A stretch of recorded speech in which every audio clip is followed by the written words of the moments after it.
What's up, everybody? Welcome back to the Glassless Travel. This is the first time I've done this in quite a while. It's been probably almost a year since the last video that I did here on the Glassless Travel. Just been very busy with work and everything else. But I'm coming to you from the Speakeasy, my Speakeasy in progress, here at my home in Myrtle Beach. And I wanted to come to you guys right before the holiday season with my picks for the top 17 whiskeys to buy in the Grand Strand and where to find them. Now, why 17? I don't know. 17 was just a fun number that I decided to choose.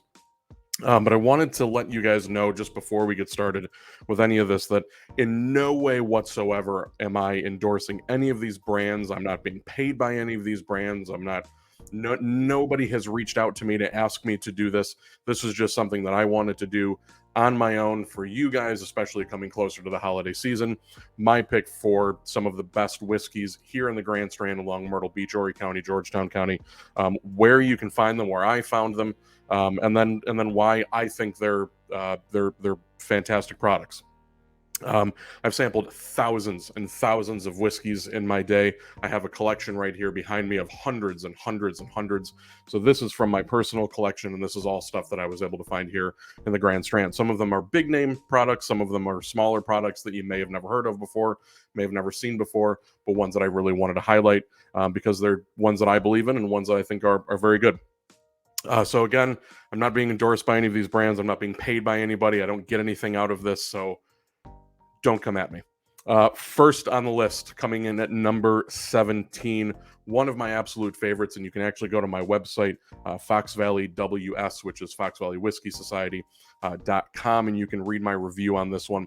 An absolute favorite of mine, George Dickel Bottled in Bond. Now, this one in particular was distilled in 2007, released in 2020. So this is a 13-year-old Tennessee whiskey.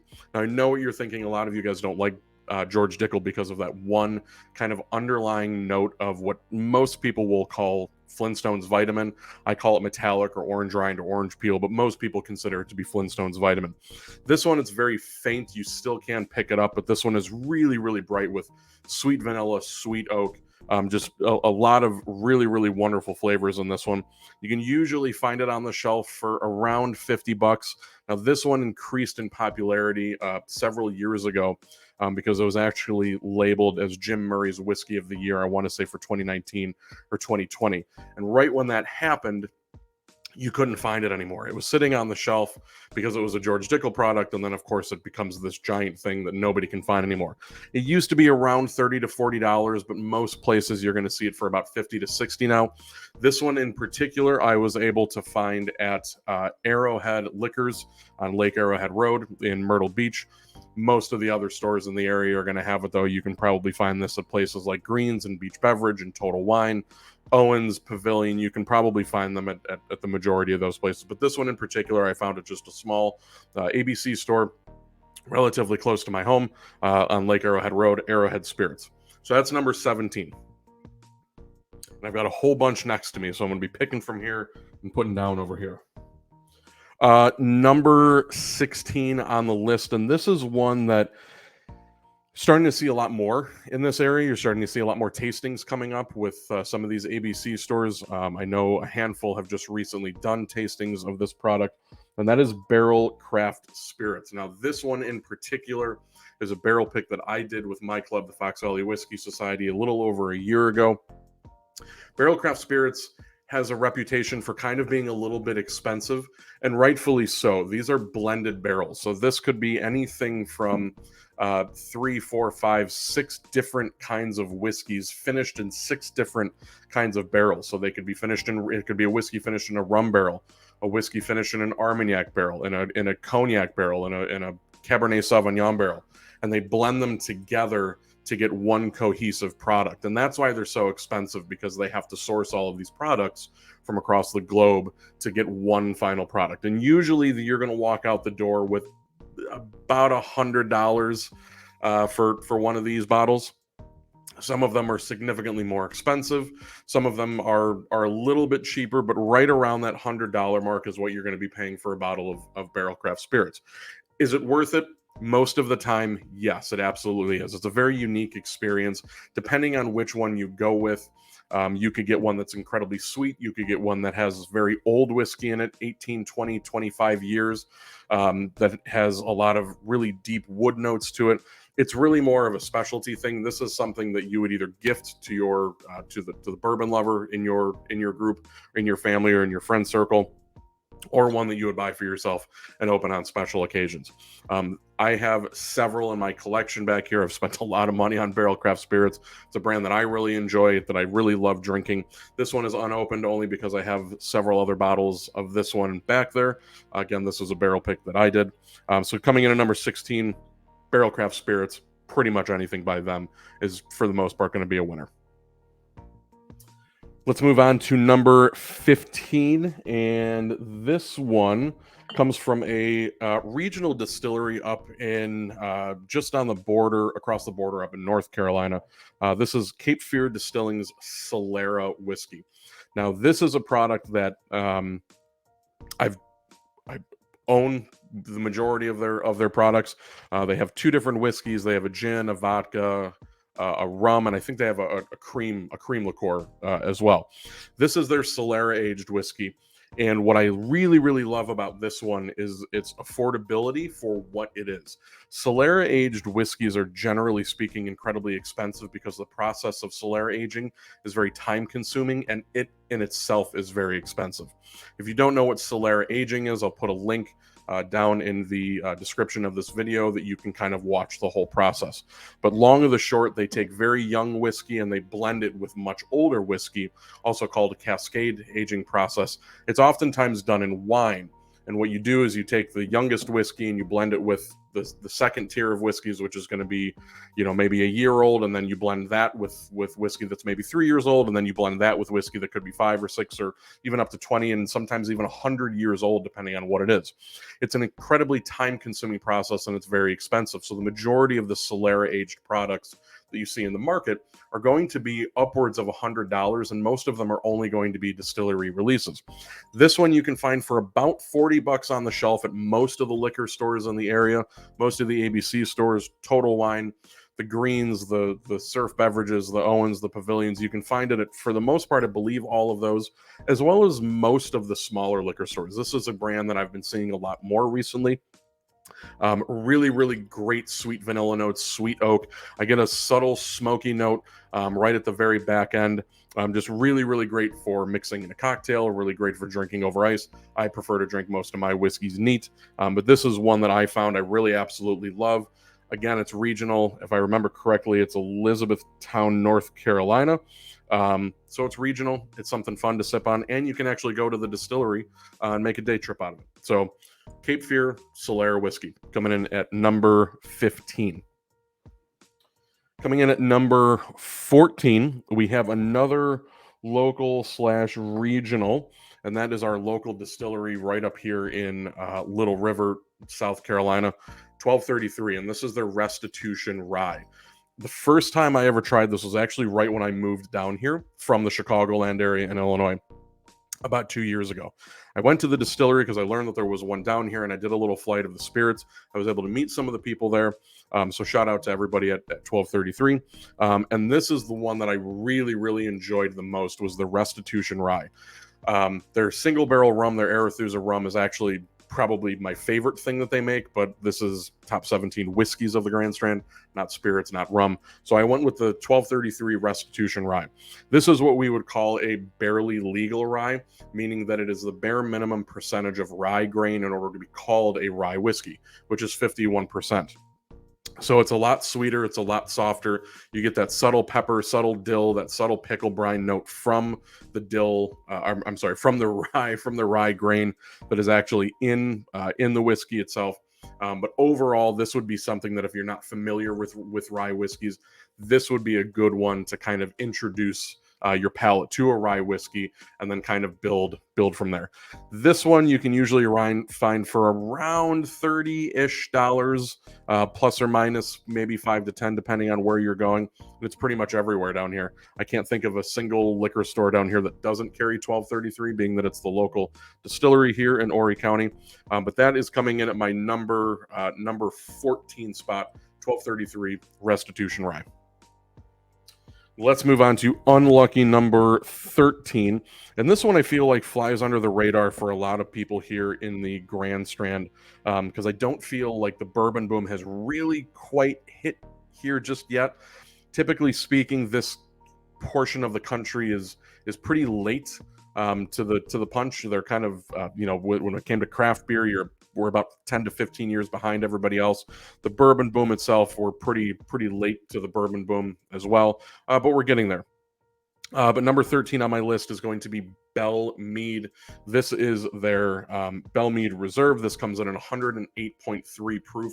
And this is a bottle that you definitely want to pick up if you see it, because this is one that's actually going to be getting discontinued pretty soon, if it hasn't been discontinued already. It's one that they're not making any more of. This comes out of Nelson Greenbrier Distillery in Kentucky. Tennessee. Kentucky. This is one that you definitely want to keep an eye out for, especially any of the variants that they have. They have Madeira cask, they have honey casks, they have all these different cask finishes on this brand. But this is one that I really enjoy. This is, I probably think, my third or fourth bottle of this one, coming in at 108.3 proof. It's relatively drinkable considering how high the proof is. Huge notes of stewed cherry, sweet vanilla. You get a little bit of toffee in there and brown sugar. But the thing that I really love about it is its relative affordability considering what it is. It's about $50. You find this on most of the shelves in some of the liquor stores down here, but Total Wine has probably the biggest supply of this one that I've seen. So coming in at number 13, Belle Meade Reserve Bourbon, coming in at 108.3 proof. Let's move on to number 12, and this is a favorite of mine. This is another brand that I did a barrel pick of with my group, the Fox Valley Whiskey Society, about a year ago, and that is Old Elk. Old Elk is out of Colorado. Master distiller Greg Metz, who formerly worked for MGP, which most of us know is kind of the leading producer, the largest producer of whiskey in the United States. Absolutely fantastic product. It really doesn't matter what you get from Old Elk. They're all really good. They have a tendency to be a little bit higher in price, only because of what it is, where it's coming from, and kind of like the provenance behind it. Greg Metz, the master distiller, is kind of known for his palate, his blending ability, his distillation ability. This one in particular is a wheated bourbon. Again, this is a club pick that I did with my club, the Fox Valley Whiskey Society. But you can find these on the shelf at most liquor stores. Liquor Library, I know, has it. Arrowhead Liquors has it. Again, Total Wine, your bigger stores, your Pavilions, your Surf Beverages, your Greens, your Beach Beverage, things like that are probably going to carry this. I like to support some of the smaller stores, the family-run stores, but you can really find this pretty much anywhere. Depending on which one you get, they're going to range in proof, they're going to range in price, but expect us to pay right around that $50+ per bottle. So that is my number 12, Old Elk. Let's move on to number 11. This one is not particularly new to the area. The brand has been here for quite a while. I'm sure many of you bourbon drinkers here in Horry County and Georgetown County, just along the Grand Strand, probably have a bottle from this particular brand, and that is Willet. They're most known, especially down here, for that Willet pot still, that really stupid looking bottle. It's very gimmicky. It kind of looks like an onion ball, but it's real fat at the bottom, and then it tapers up at the top. It represents the shape of a pot still, thus the name Willet Pot Still. The whiskey inside is, that particular one is kind of hated by most people. It's really just not that good in general, but people love the decanter. Most people down here really aren't that big into bourbon, so they see it, they think it's cool, so they buy it. One product that I actually really enjoy from them, though, is their Willett family estate. Whether it be a rye or a bourbon, they're all pretty good. And this one just recently made its way down here. Now, it's been here in the past, but this is more of an allocated product for Orion, Georgetown County, and that is the Willett family estate straight rye 4-year product. Comes in at 107.4 proof. This is unopened because I've have another bottle of this one. Willett has this tendency to grab people's attention, specifically when you look at the tops of these. You'll notice this one is green. This one is really not sought after, but any of the purple tops that you see, they're higher up in age. They have different proof ranges, different flavor profiles, but the biggest thing is going to be the age.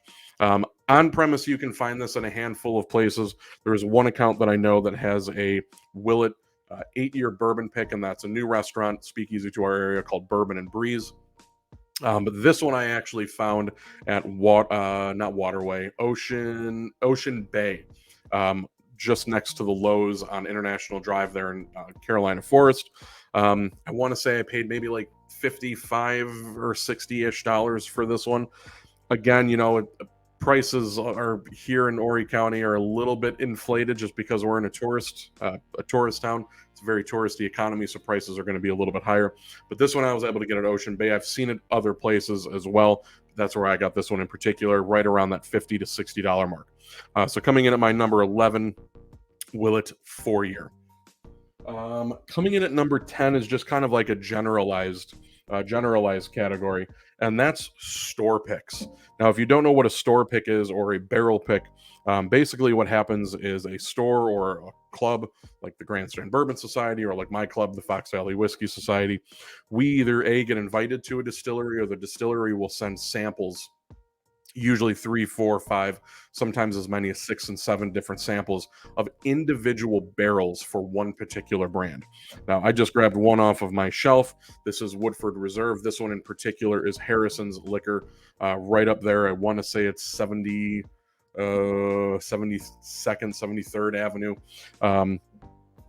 This one was picked specifically by the folks at Harrison.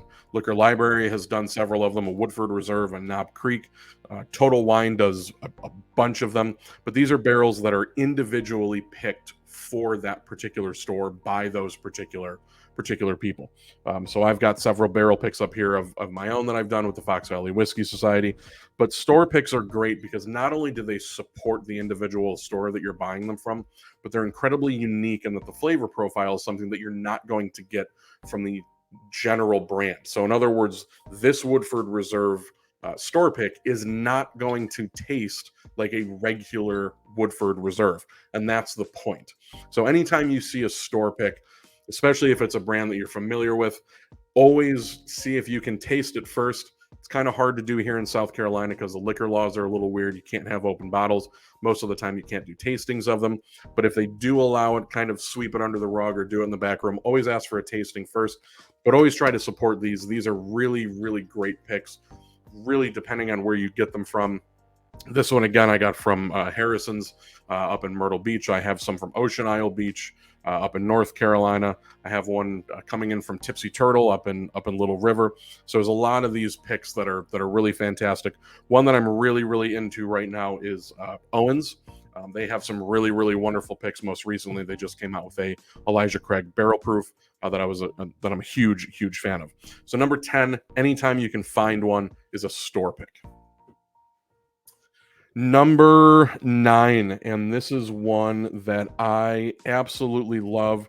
Now, I'm from Illinois, and this brand was really, really difficult to find because it became allocated in Illinois and most of the Midwest, and you really just couldn't find it really anywhere. But that is Early Times.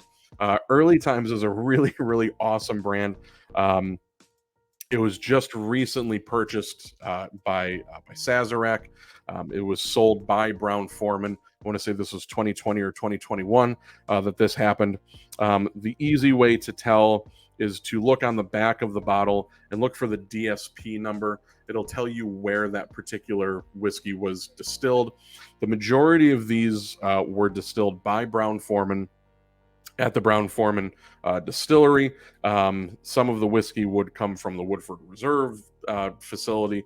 They would kind of source it from all over, and they would blend it. I'm sorry, not blend it together, but kind of blend the barrels together from one individual distillery, because remember, this is bottled and bond, so you can't get it from other distilleries, from more than one distillery. It all has to come from the same place. Really excellent blending job on this one, but it was just recently picked up by Sazerac. Comes in at 100 proof. This is a liter bottle, and it usually runs for around $20 to $25. 100 proof, super drinkable, incredibly readily available down here. Don't even need to mention where you can get this, because you can pretty much get it everywhere. Pretty much every liquor store is going to have this. Early Times Bottled and Bond, one of my absolute favorites. This is probably my 10th or 15th bottle of this. It's just such a great sipping bourbon. Early Times coming in at number 9. Number 8. This one is going to be maybe a surprise to some of you guys. It was actually kind of a surprise to me. This was a bottle that I actually received from a good friend of mine, whose wife actually works for the distributor that actually sells this product. So I got a sample bottle of it. Really excited to try it, and I was actually very pleasantly surprised by how much I liked it. And the reason why it's on this list is because it's so incredibly readily available down here. You see it at pretty much every liquor store, whether it be Total Wine or one of the bigger guys or one of the smaller guys. This whiskey is actually very surprising. I don't know a whole lot about it, other than the fact that I really like it, and you can find it pretty much everywhere. And that is Hillbilly Bourbon. Now, this was one that I didn't really ever think to try. Anytime I see this, these names that are kind of reminiscent of the place that they're from, that are kind of gimmicky and niche-y, like Hillbilly, I try to stay away from that kind of stuff, because it usually means that it's generally not going to be very good. It's just a product that was thrown onto market that's going to sell really well because it's called Hillbilly and we are in the South. One of the reasons why it sells so well, but in addition to that, the product itself is actually really good. Now, this comes in at 101 proof. This is one of those products that's aged for a minimum of 6 months, and the reason they have to do that is because anything that's under 4 years has to be listed on the bottle. Anything over 4 years, you don't have to put the age statement on the bottle. But this whiskey, you can tell just by looking at the color of it, contains very little 6-month-old whiskey. They really just put that in there to kind of add that grain sweetness. This is very likely something that's much older, more along the lines of 4, 5, 6+ years. But this is actually bottled in North Charleston, South Carolina. Again, you can find this pretty much everywhere, right around $30. I, in particular, have the 101 proof, and I actually really enjoy it. I did a review of this one on my website, which I'll link to in the description below. But that is coming in at my number 8 spot, Hillbilly 101 proof bourbon. Let's move on to number 7, and this one is another one that's pretty readily available. This one in particular, I actually picked up at the distillery itself, but you can find this pretty much anywhere. You can find this at Sea Mountain Spirits up in North Myrtle. You can find it at Waterway Plaza in Little River, Harrison's in Myrtle Beach. You can find this pretty much anywhere. This is a very popular brand, and that's Ezra Brooks 99. Now, this is out of Lux Row Distilling out of Bardstown, Kentucky. The majority of this Ezra Brooks 99 was actually distilled at Heaven Hill prior to Lux Row being able to have enough inventory of their own to bottle their own whiskey. So this is actually Heaven Hill distillate that was distilled for Lux Row for the Ezra Brooks name. Comes in at 99 proof. Really great story behind the Ezra Brooks brand. Again, I'll link a description to one of the reviews that I did on my website, not only about the brand itself, but about this particular whiskey, the Ezra Brooks 99. Really great notes of sweet oak, brown sugar, the creme brulee, specifically the toasted sugar that you get on the top of a creme brulee, subtle smoke, sweet smoke, just really great flavors out of here. Right around $35 to $40. Not a particularly bad sipper. Absolutely love the label. Stands out on a shelf. You can find it pretty much most liquor stores here on the Grand Strand. So that is coming in at my number 7, Ezra Brooks 99. Let's move on to number 6, and this bottle is a little bit empty, so I'm going to have to put my hand behind it so you can see the label. One that I absolutely love. This is a personal bottle of mine. Tried it at a sampling. Really, really kind of fell in love with it. Actually reminds me more of a rum than it does anything else, and it is actually not a bourbon. This is a Canadian whiskey. This is, see if I can make it here. It's called Signal Hill. There's not a lot left in this bottle. This is probably this is going to get drank today. Really, really sweet whiskey. This is a Canadian whiskey. This is a brand out of Newfoundland. Really love the bottle, love the profile of the bottle. Love the whiskey inside.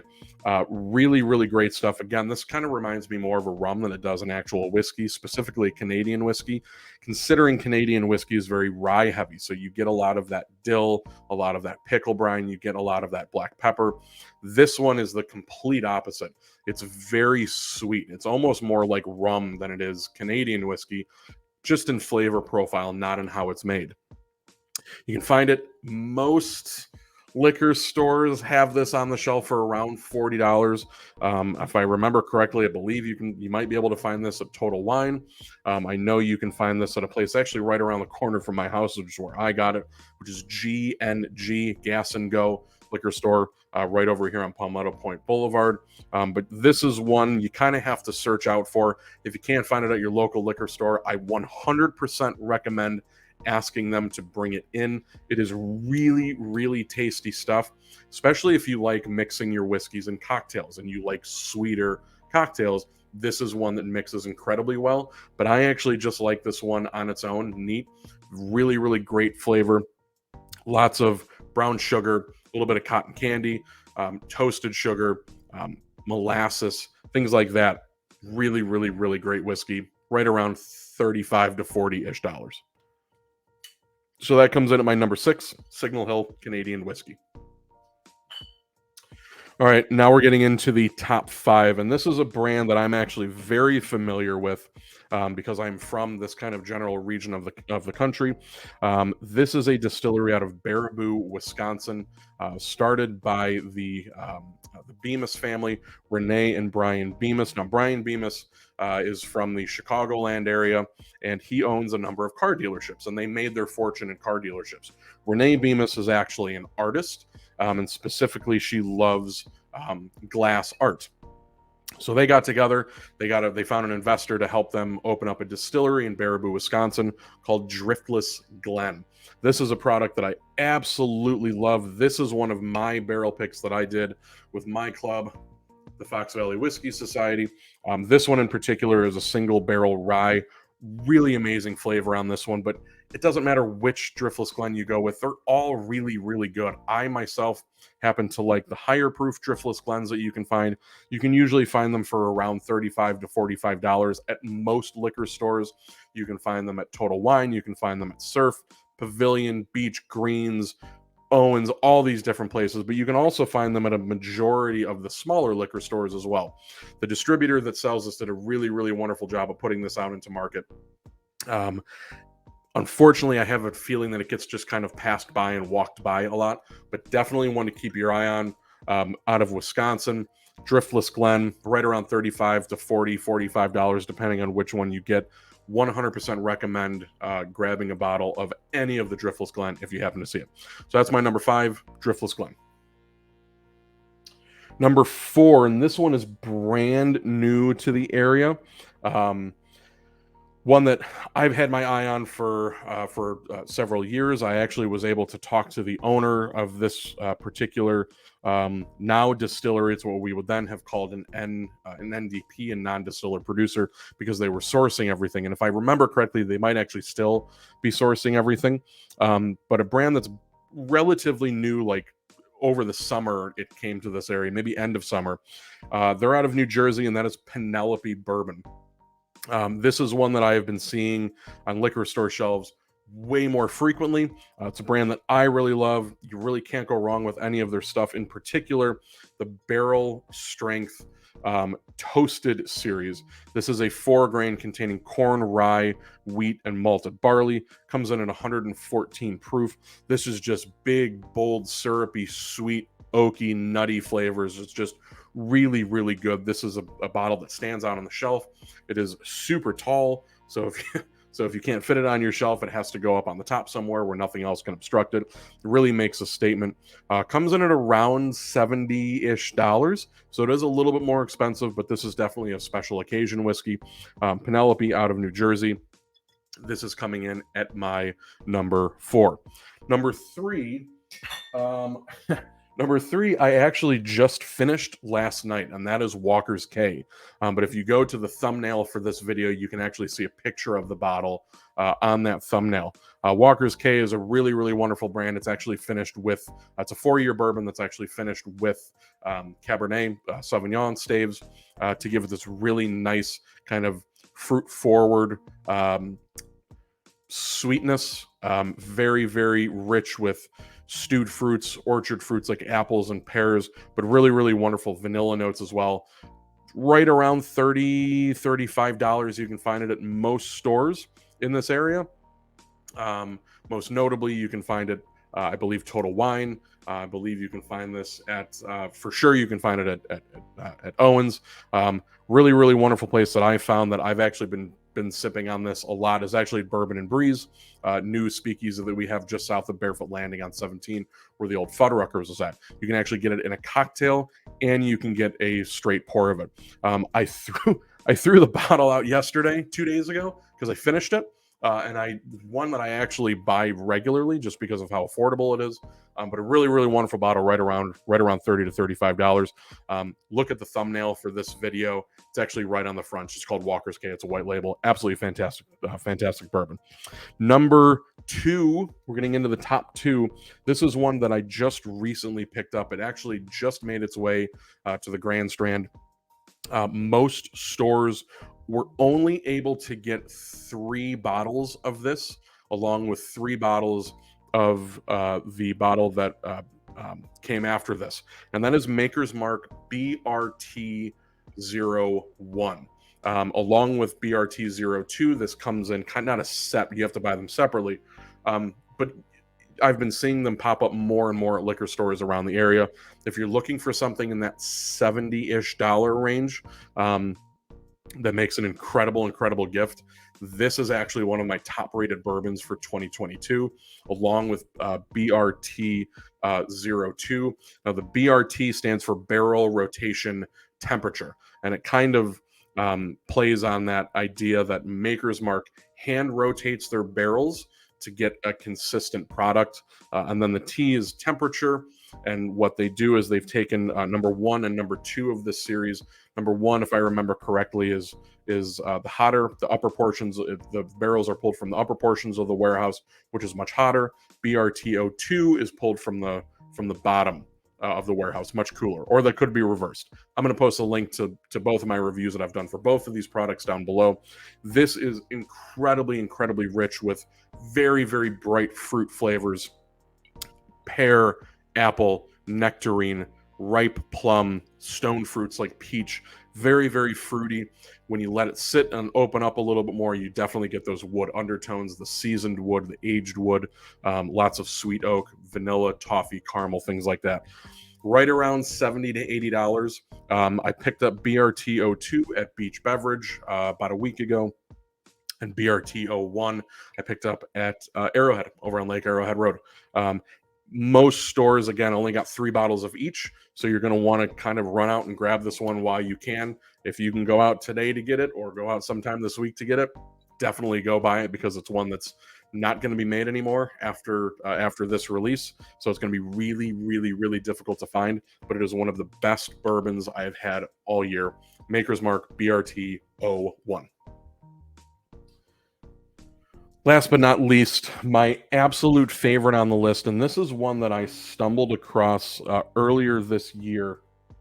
And the reason we're calling this top 17 whiskeys to buy, obviously we have a couple rye whiskeys on here. We have things that can't really be called bourbon, things like George Dickel, which is a Tennessee whiskey, which technically is bourbon, but they just go through whatever. Barrel craft spirits, the Solera, you can't really call bourbon. Same with this product right here, and that is Cutwater Devil Share American Whiskey. Now, it comes in this incredible black box. This distillery is out of California. This is their American whiskey, made primarily using brewer's malt. Now, what's really interesting about this particular product is that the master distiller, or the head distiller at Cutwater, is actually the former head brewer at Ballast Point Brewing. And he got bored with kind of doing what he was doing, and he wanted to come up with something new and do something new. What he decided was, as an outdoorsman, he wanted to be able to bring a nice, light, crisp, refreshing cocktail with him when he would go hiking or boating or doing whatever it is that he likes to do. So he actually started making canned cocktails for himself. He bought a little still, and that was kind of a side project. Well, once they started being sold and people started asking for them, it grew and grew and grew and grew and grew. And now they're this giant behemoth out in California. They have a 50,000 square foot brand new facility. Just recently were picked up by Anheuser-Busch, which is a huge, huge honor. Massive cash flow into the product. They have a portfolio of 40, maybe 50 different products. Have won. They're the most awarded distillery in the United States, with, I believe, something like 2,500 or 3,000 awards across their entire portfolio. And that includes this Devil Share American Whiskey, which has won 70 plus awards on its own. Now, I was introduced to this just out of curiosity. It comes in right around $60-ish, but I like whiskeys in that range because there's something that I can write about. There's something that I can review, that I can share with friends, and usually they're pretty good. This one really, really blew my mind, though. I've been seeing this one a lot more at some of the restaurants and bars in the area. Most notably, I've brought this one up before, but Bourbon and Breeze actually uses this in their Old Fashioned. Really, really spectacular product. Very sweet malt. You get some of the sweet herbal notes in there. You get some of those rye notes in there, so you do get a little bit of that dill and that pickle brine that you would find in a typical rye. But this one is really more sweet than it is anything. And I've really been loving experimenting with this one, especially in cocktails, ever since I had it in an Old Fashioned at Bourbon and Breeze. I went and bought some more bitters. I've been experimenting with this and black walnut bitters, using different techniques with Old Fashions, with Manhattans, with different whiskey cocktails. This one, most recently, I just saw at Dunes up by the U.S. food store. Again, it comes in this really, really awesome black box, so you can kind of see it comes in here. Just a really, really incredible bottle of whiskey. One that's kind of a special occasion. Again, comes in right around that $50 to $60-ish mark, but there are a handful of stores that have been carrying it most recently. I believe you can get this one. I'm pretty sure you can get it at Total Wine, but where I found this bottle, which I actually went through pretty fast because I've been drinking a lot of Old Fashions, was at Dunes over there by the U.S. food store. So this comes in at my number one, Devil Share from Cutwater Spirits out of California. So that is my top 17 whiskeys in the Grand Strand and where to find them. Again, guys, I was not paid by any of these brands. I wasn't approached by any of them. This is all just things that I have in my own personal collection that I particularly like, that I was able to find here in the Grand Strand at some of the liquor stores. None of the stores have approached me to ask me to mention them. None of these brands approached me to ask them to mention them. All of this stuff comes from my whiskey collection back here, which I've got, nearing the probably 400, maybe 500 bottles back here. All of it comes from that collection. So I wasn't paid by anybody. I'm not endorsing anybody. This is, I'm not getting anything out of this. So just again, wanted to make that clear, just in case somebody comes at me and gets a little irritated. But that's my top 17. Let me know in the comments below if there's any brands that I missed, if there's any honorable mentions that I missed. I'm sure a lot of you are going to have some comments on things that were left out of here. But thanks for watching. I'm going to try to do some more of these videos now that we're getting into the winter months and it's a little bit colder. Definitely make sure to subscribe to the Glass Less Traveled. Hopefully have some more interviews with some local brewers and distilleries on this channel. So we'll see. Everybody, I'm going to go pour a glass of whiskey. We'll see you next time. Cheers.